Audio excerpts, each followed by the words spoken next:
സ്കൂളിന്റെ മുകൾ സലാഹുദ്ദീൻ മദ്രസയിൽ പ്രവർത്തിക്കുന്ന തിബിയാൻ പ്രീ സ്കൂൾ ഇഖ്റ ദിന പ്രവേശനോത്സവം സംഘടിപ്പിച്ചു. സ്കൂളിലേക്ക് പുതുതായി കടന്നുവന്ന വിദ്യാർത്ഥികളെ മുതിർന്ന വിദ്യാർത്ഥികൾ സ്വീകരിച്ചു. പ്രാർത്ഥനയോടെ തുടങ്ങിയ പരിപാടി SPH ജാഫർ സാലിഹ് തങ്ങൾ ഉദ്ഘാടനം ചെയ്തു. അൽഹംദുലില്ലാഹി റബ്ബിൽ ആലമീൻ അർറഹ്മാനിർ റഹീം മാലികി യൗമിദ്ദീൻ ഇയ്യാക നഅ്ബുദു വ ഇയ്യാക നസ്തഈൻ സിറാത്തൽ ലദീന അൻഅംത അലൈഹിം غير المغضوب عليهم ولا آمين.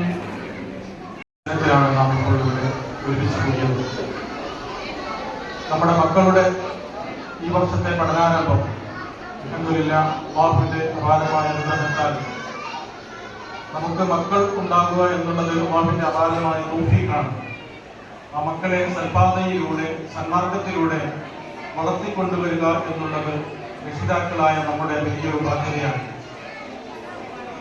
അതിനുവേണ്ടി ഇൽമ പഠിക്കാൻ വേണ്ടി മാർഗങ്ങൾ തേടുക എന്നുള്ളത് മഹാന്മാർ നമുക്ക് പഠിപ്പിച്ചു തന്ന ഒരു കാര്യമാണ്.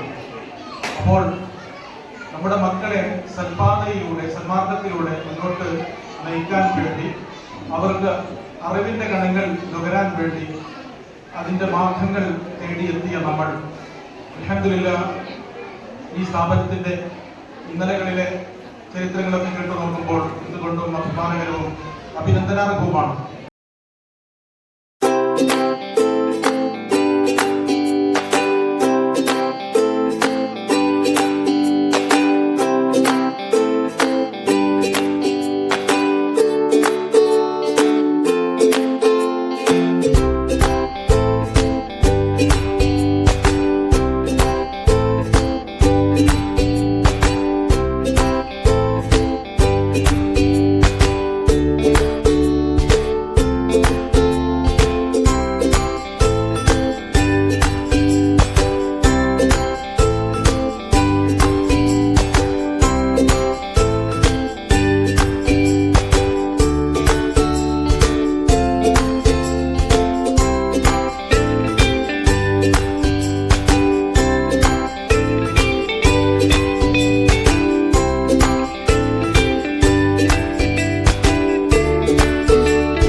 മദ്രസ മഹല്ല് പ്രസിഡന്റ് PK അബ്ദുൾ മജീദ് മുസ്ലിയാർ അധ്യക്ഷത വഹിച്ചു. 20 വിദ്യാർത്ഥികളും 2 അധ്യാപകരുമായി ആരംഭിച്ച തിബിയാൻ പ്രീ സ്കൂൾ ഇന്ന് TLC, TMC, TUC, T1C, TBS1, TBS2 എന്നീ 6 ക്ലാസുകളിലായി 75ഓളം വിദ്യാർത്ഥികളുണ്ട്. 12 സ്റ്റാഫുകളുടെ മേൽനോട്ടത്തിൽ ഇപ്പോൾ പഠനം നടത്തുന്നു. വിശാലമായ playground fest, eco walk special day, activity based class room, play way method തുടങ്ങിയവ തിബിയാൻ്റെ സവിശേഷതയാണ്. AEO സുബൈർ നിസാമി സ്വാഗതം പറഞ്ഞ ചടങ്ങിൽ മഹല്ല് general secretary N Muhammad Koya Haji, Swalih Saqafi Ulliyeri തുടങ്ങിയവർ സംസാരിച്ചു. Subitha Anil, provision news, Balussery.